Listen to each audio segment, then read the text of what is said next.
जय हिंद फ्रेंड्स, कैसे हैं आप सब। आज के इस वीडियो में मैं कक्षा 11 के भौतिक विज्ञान विषय का सिलेबस आपके सामने लेकर आई हूँ। स्टूडेंट्स, भौतिक विज्ञान एक ऐसा विषय है जिसमें सारे बच्चे कहीं ना कहीं उसको बहुत ही ज़्यादा कठिन समझते हैं, उन्हें वो टफ लगता है। लेकिन अगर हम सिलेबस को अच्छे से जान लें तो हम ये पता कर पाएंगे कि कौन से टॉपिक्स हमारे लिए ज़्यादा इम्पॉर्टेंट हैं, किन से ज़्यादा प्रश्न आते हैं। सो स्टूडेंट्स, इस वीडियो के अंदर हम देखेंगे कि जो हमारा सिलेबस है उसमें कौन कौन से टॉपिक्स हैं, कौन कौन सी इकाइयाँ हैं और हमें क्या क्या पढ़ना है। इसमें आपका 70 अंक का प्रश्न पत्र रहेगा जो कि 3 आवर्स का होगा। देन 30 मार्क्स का आपका वही प्रयोगात्मक परीक्षा होगी। इसके अंदर खंड क के अंदर हमें 6 यूनिट्स दी गई हैं, जिसमें से पहली यूनिट से केवल 1 मार्क्स का पेपर आएगा, दूसरी से केवल 6 मार्क्स का, बाकी की जो नीचे की हैं 4 यूनिट्स उनसे 7 मार्क्स के आपसे पूछे जाएंगे। ये इनसे आपका बनेगा 35 मार्क्स का पेपर। फिर खंड ख के अंदर मैं आपको बताऊंगी कि 35 मार्क्स में कौन से टॉपिक्स हैं, तब जाके आपके 70 मार्क्स बनेंगे।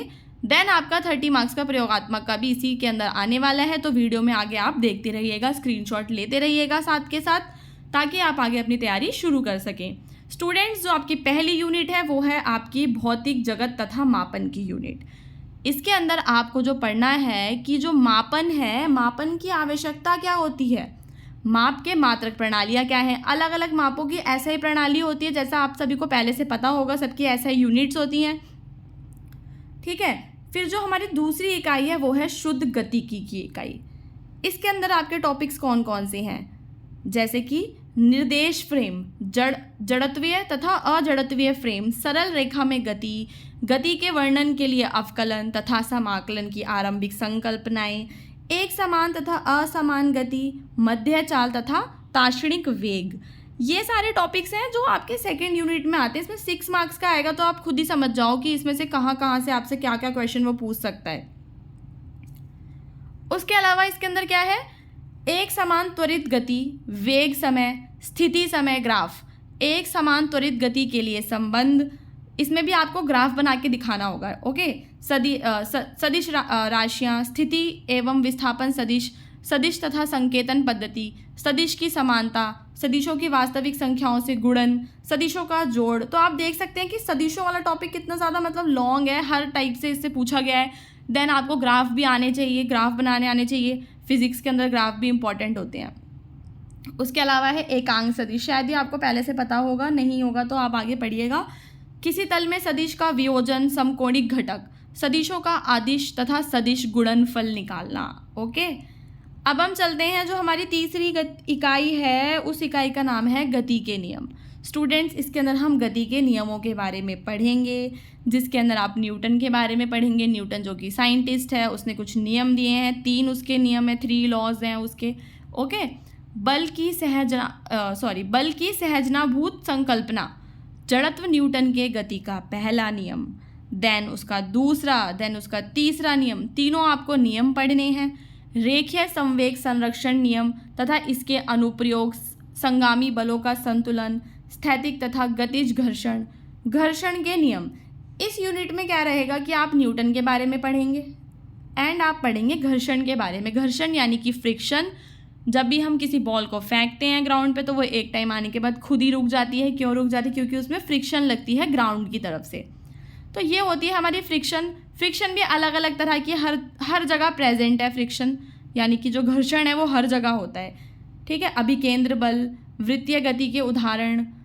अब हम चलते हैं अपनी इकाई 4 की ओर। इकाई 4 में आपको कार्य, ऊर्जा तथा शक्ति के बारे में पढ़ना है, जिसके अंदर आप पढ़ेंगे नियत बल तथा परवर्ती बल द्वारा किया गया कार्य, गतिज ऊर्जा, कार्य ऊर्जा प्रमेय, शक्ति स्थितिज ऊर्जा की धारणा, कमानी की स्थितिज ऊर्जा, संरक्षी बल, असंरक्षी बल, एक व द्विमीय तल में प्रत्यस्थ तथा अप्रत्यस्थ संघटक, ऊर्ध्वाधर वृत्त में गति।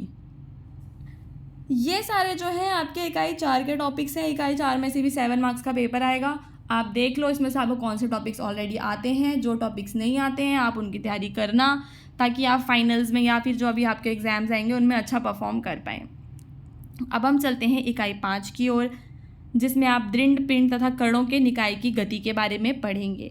जिसमें आप द्विकर्ण निकाय का सहैती केंद्र क्या है, ठीक है, संवेग संरक्षण तथा सहैती केंद्र गति, दृढ़ पिंड का सहैती केंद्र, एक समान छड़ का सहैती केंद्र। यहाँ पे आप देख सकते हैं हर जगह ये टॉपिक आ रहा है, तो इसको आप ध्यान से पढ़ेंगे।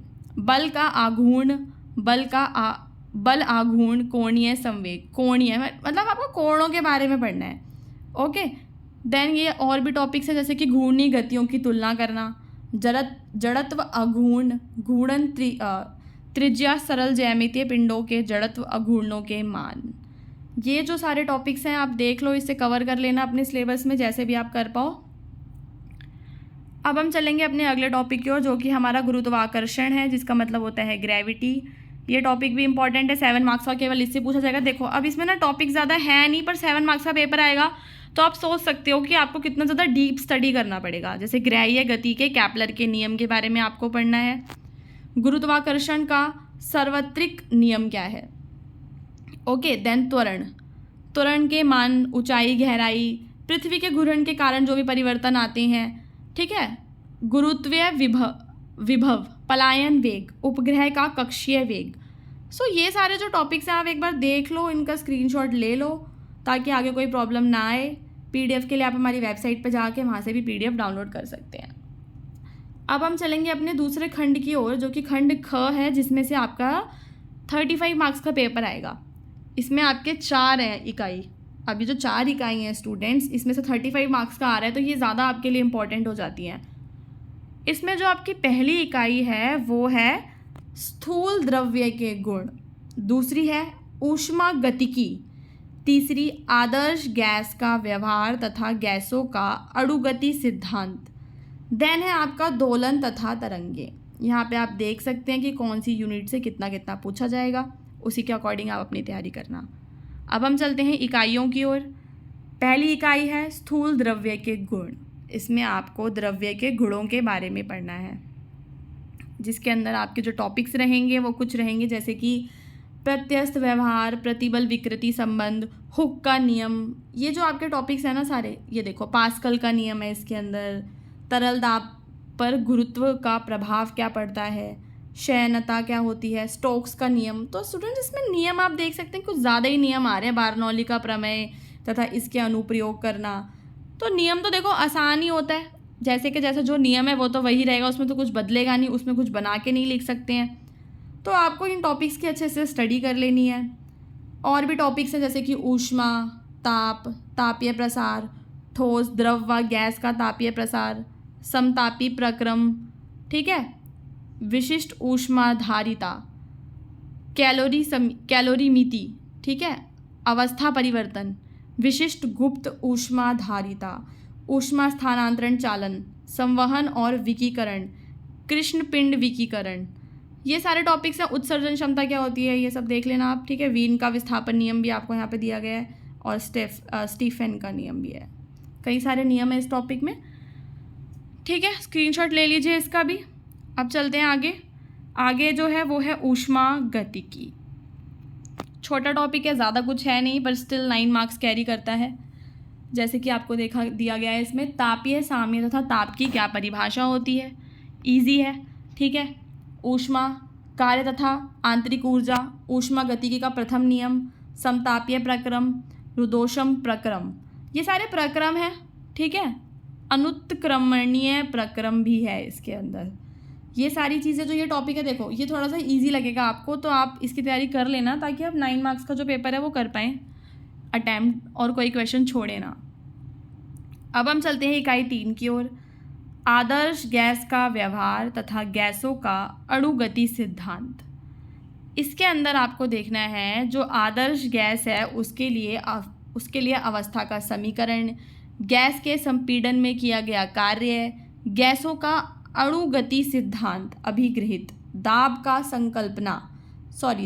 की संकल्पना, गतिज ऊर्जा तथा ताप, गैसों के अणुओं की वर्ग माध्य मूल चाल, ऊर्जा समविभाजन, गैसों की विशिष्ट ऊष्मा पर अनुप्रयोग, माध्य मुक्त पथ की संकल्पना, आवोग्रादो संख्याएं, ठीक है, एवोग्रादो संख्याएं, ये टॉपिक है।